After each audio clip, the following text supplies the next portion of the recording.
Can God have a God? Your God has. God can have a God. How many gods do you believe in? One. All right. He refers to himself. Right. To himself is God. God.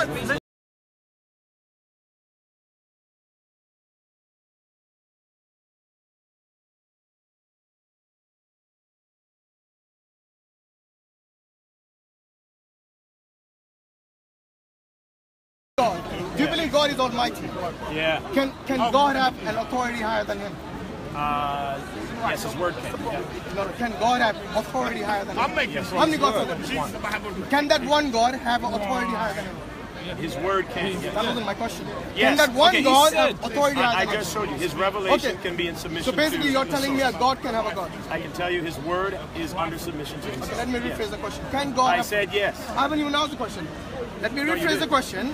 Can God have a God? Your God has. God can have a God. How many gods do you believe in? One.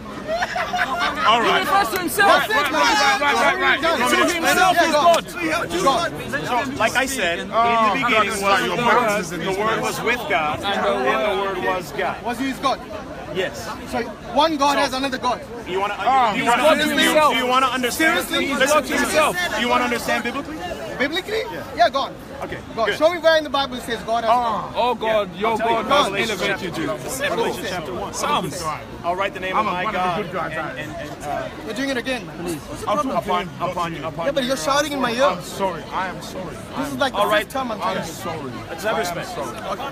Okay, so Revelation talks about Jesus saying, I'll write the name of my God upon your forehead. Say again? I I'll didn't hear write the that. name of my God. Yeah. So you believe your God has a God?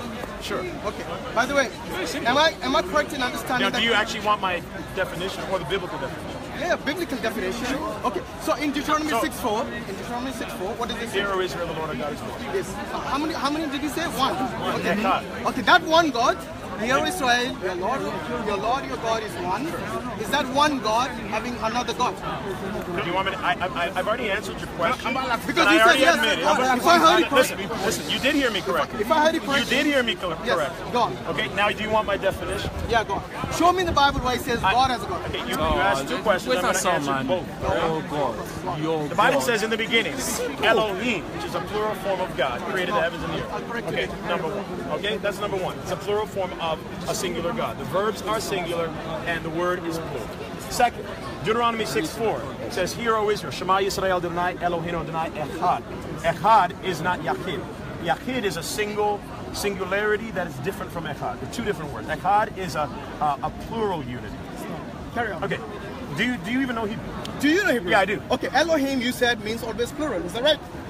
It's a plural form of Elohim. Does Elohim, Elohim. can Elohim mean singular? It can. It can. It does mean singular. Okay, it can. It always means singular. Okay, so but it's in a plural form. So it means singular, but it's in a plural form. Yeah. Please explain that. Yeah, I will. Because God is the Father, Son, and the Holy Spirit. Okay. God is the Father, Son, and the Holy Spirit. Where in the Bible does it say that? And people might say, where? Where did we start seeing the Trinity in the Old Testament? I see it in the first verse of the first chapter of the first book of the Bible. Genesis chapter 1, verse 1. It says, in the beginning, God created the heavens and the earth. Well, let's take that back into the Hebrew. It says, Elohim created. Elohim is the plural of God. It's gods. In the beginning, gods. But then the word created treats that word as if it's singular. In the beginning, gods created, as if it were singular. So right there at the very beginning of the Old Testament, you have plurality and singularity in the Godhead.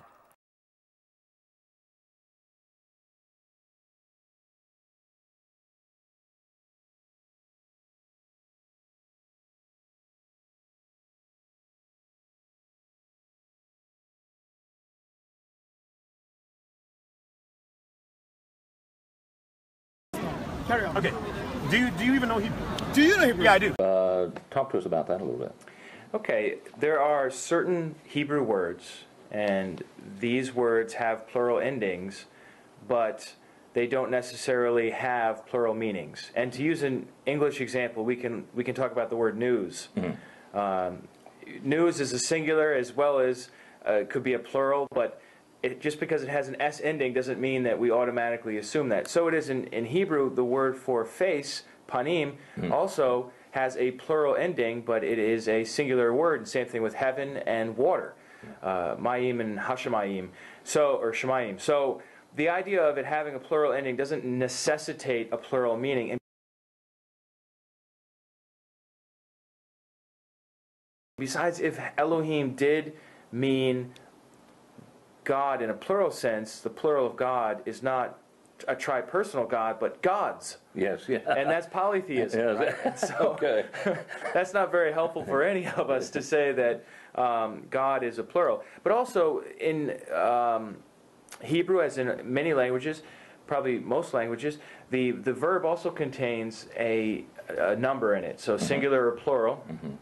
And so we have good indications grammatically that Elohim is thought of as a singular when it's applied to Yahweh, the God of the Creator God, and so that's because the verb is actually singular. So it says in the beginning here of the Bible, in the beginning God created the heavens and the earth. The word "created" there could either be a singular or plural, and it's singular, even though the word Elohim is technically a plural form.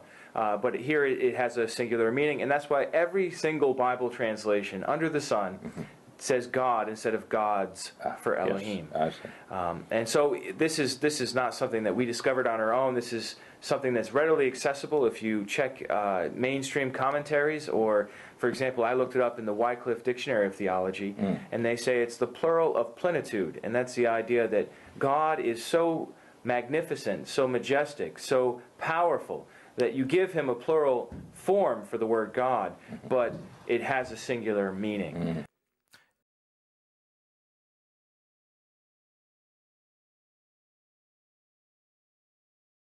For example, I looked it up in the Wycliffe Dictionary of Theology, and they say it's the plural of plenitude, and that's the idea that God is so magnificent, so majestic, so powerful, that you give him a plural form for the word God, but it has a singular meaning. So we're talking about an amazing, wonderful individual who is God, but not individuals who are God. There's nothing in the word Elohim that would bring us to the conclusion that somehow God is multiple persons. Right.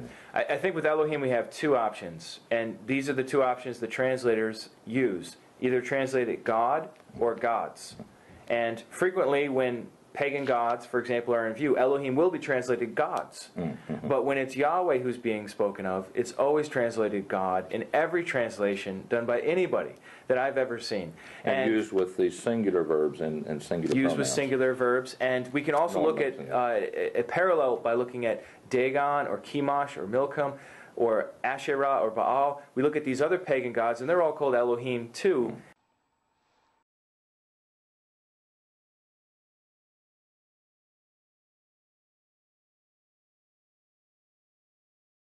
As individuals. And so it was just a common word for God in their time, and it communicated this sense of majesty and power. Wow, I like that. One thing I've noticed too about this idea of Elohim meaning somehow persons, this odd notion, no one in the Bible ever makes that point. No one ever says, oh, by the way, Elohim is a reference to multiple. Jesus never says such a thing. None of the apostles, none of the prophets, no one ever says that. So it seems like it's a post-biblical thing developed to support a post-biblical multiple person God idea.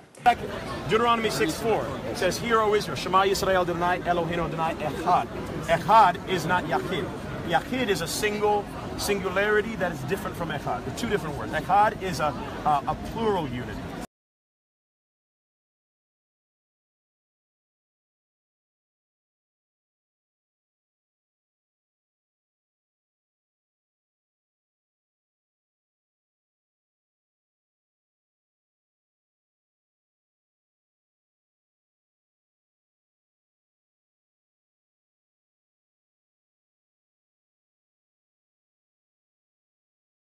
That word one, Echad, is not used to describe a singularity.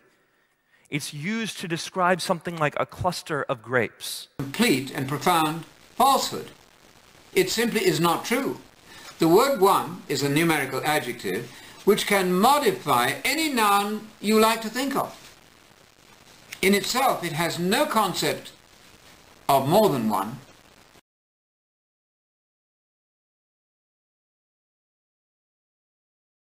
One pencil, one chair, one Abraham, one thing, and you could go on for the rest of your life giving examples, because one can modify, it's an adjective, it can modify any noun you like to think of, and it means one single, just exactly as it does in English. To say that when you have one family, one means more than one, is a lie. It's a falsehood. To say that if you have one tripod, one means three, is a falsehood. To say that when you have a husband and wife united as one flesh, that one really means two, is a falsehood. The plurality in that phrase, one tripod, comes from the word tripod, not from the word one. The plurality in one centipede comes from the centipede, not from the word one. Is it clear? This is an elementary language issue. But until we get clear about the meaning of one and stop disturbing our beautiful English and the Hebrew language, we will not make any progress. The fact is that one simply means one single. Abraham was one person, we read. Any item in the world, the universe you like to think of, can be modified by the word one. That word one, Echad, is not used to describe a singularity. It's used to describe something like a cluster of grapes. But it's a profoundly misleading statement to say that Echad is a compound unity noun, by which you're meant to understand that God is more than one. That's simply not true. And I appeal to all English teachers, linguists, lexicographers out there to come on board and assert with me that the word Echad, one in Hebrew, is in Greek, I'm using the modern Greek pronunciation, and the word one in English means one single item.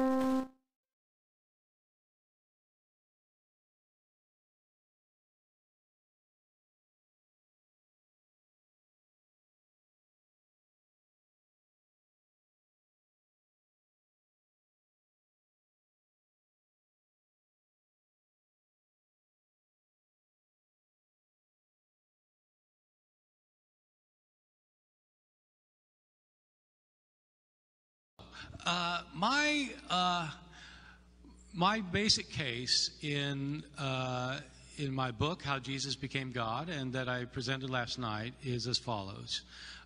I don't think that Jesus himself called himself God during his public ministry.